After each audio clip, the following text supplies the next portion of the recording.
Hello class 8 वाले विद्यार्थियों, स्वागत करते हैं एक और नए वीडियो में। तो आज की इस वीडियो में हम लेकर आ चुके हैं जो आपका मंथली टेस्ट का जो एग्ज़ाम होने वाला है 3 अगस्त को। उस मंथली टेस्ट के लिए क्वेश्चन आंसर को देखने वाले हैं। तो बिना देरी किए हुए इस वीडियो को शुरू करते हैं। अगर आप चैनल पे पहली बार आए हैं तो चैनल को सब्सक्राइब करके वीडियो को लाइक कर दीजिएगा।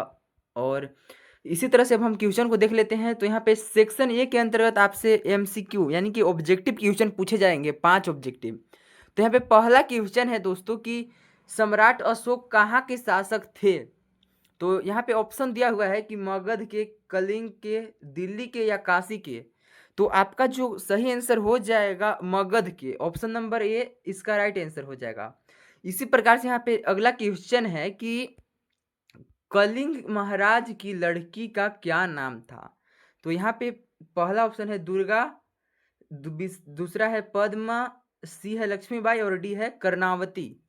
तो कलिंग महाराज की लड़की का नाम था पद्मा। ऑप्शन नंबर जो यहाँ पे बी है ये आपका सही आंसर हो जाएगा। इस प्रकार से यहाँ पे अगला क्वेश्चन है कि कलिंग युद्ध के बाद सम्राट अशोक क्या प्रतिज्ञा करता है। ऑप्शन नंबर ए है युद्ध का, दूसरा है अहिंसा का, तीसरा है विजेता बनने का और डी है उपयुक्त सभी का। तो इसका जो करेक्ट आंसर हो जाएगा आपका ऑप्शन नंबर बी अहिंसा का। यानी कि उन्होंने निर्णय लिया कि आज के बाद हम हिंसा के पार्थ को नहीं चुनेंगे, आज के बाद हम युद्ध नहीं करेंगे। इसी प्रकार से यहाँ पे अगला क्वेश्चन है कि अशोक का शस्त्र त्याग के लेखक कौन है। यानी कि जो आपका अशोक शस्त्र त्याग जो चैप्टर है आखिर उसके लेखक कौन है। तो यहाँ पे 4 ऑप्शन दिया हुआ है। पहला है यहाँ पे ज्ञान रंजन, दूसरा है माखनलाल चतुर्वेदी, तीसरा है हरिशंकर परसाई और डी है वंशीधर श्रीवास्तव। तो इसका जो करेक्ट आंसर हो जाएगा आपका ऑप्शन नंबर डी हो जाएगा। वंशीधर श्रीवास्तव जो हैं वे अशोक का शस्त्र त्याग जो पाठ है उसके लेखक हैं। और इसी प्रकार से यहाँ पे लास्ट क्वेश्चन देखिए एमसीक्यू का। तो यहाँ पे है अशोक कहाँ का सम्राट था।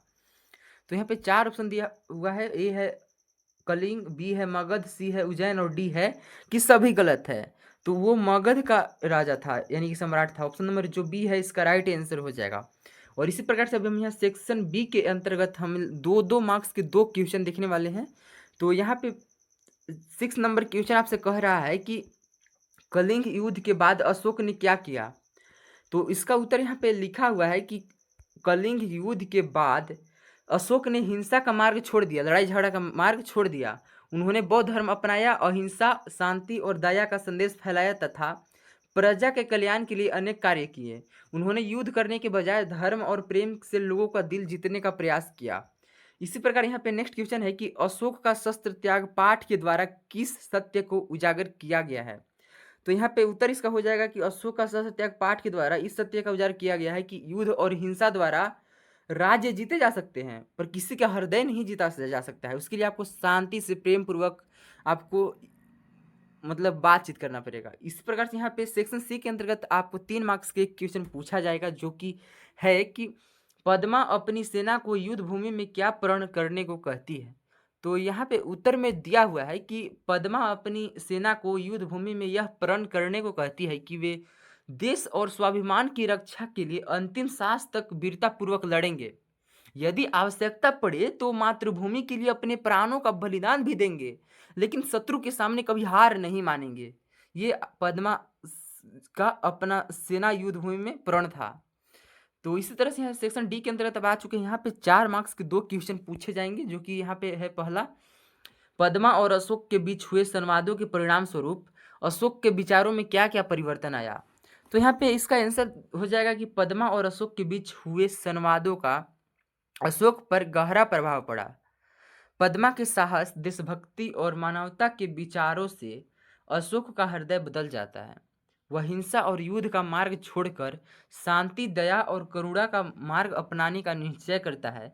इसके बाद अशोक प्रजा के कल्याण और धर्म के प्रचार में अपना जीवन लगाने का निर्णय लेता है। और इसी प्रकार से यहाँ पे लास्ट क्वेश्चन है कि सम्राट अशोक ने बौद्ध भिक्षु के सामने क्या क्या प्रतिज्ञा ली। तो यहाँ पे इसका आंसर है कि सम्राट अशोक ने बौद्ध भिक्षु के सामने ये निम्नलिखित प्रतिज्ञा लिए हैं। तो पहला हमें है प्रतिज्ञा कि वे आगे कभी अनावश्यक युद्ध नहीं करेंगे। जब तक कोई चीज़ की ज़रूरत ना पड़े तब तक युद्ध नहीं करेंगे। दूसरा है कि हिंसा का त्याग करके शांति और अहिंसा का मार्ग अपनाएँगे। मतलब कभी भी अपने शस्त्रों-अस्त्र से लड़ाई-झगड़ा नहीं करेंगे, कब प्रेम के मार्ग को अपनाएँगे। इसी प्रकार से तीसरा है प्रजा के सुख कल्याण के लिए काम करेंगे, हमेशा अपने जनता के लिए काम करेंगे। और यहाँ पे 4 है कि बौद्ध धर्म के आदर्शों का पालन करेंगे तथा दया, करुणा और प्रेम का संदेश फैलाएँगे। तो ये रहा वीडियो दोस्तों। अगर आप अभी तक चैनल को सब्सक्राइब नहीं किए हैं तो चैनल को सब्सक्राइब करके वीडियो को लाइक कर दीजिएगा और अपने दोस्तों के पास इस वीडियो को शेयर कर दीजिएगा। मिलते हैं एक और नए वीडियो में, तब तक के लिए बाय बाय।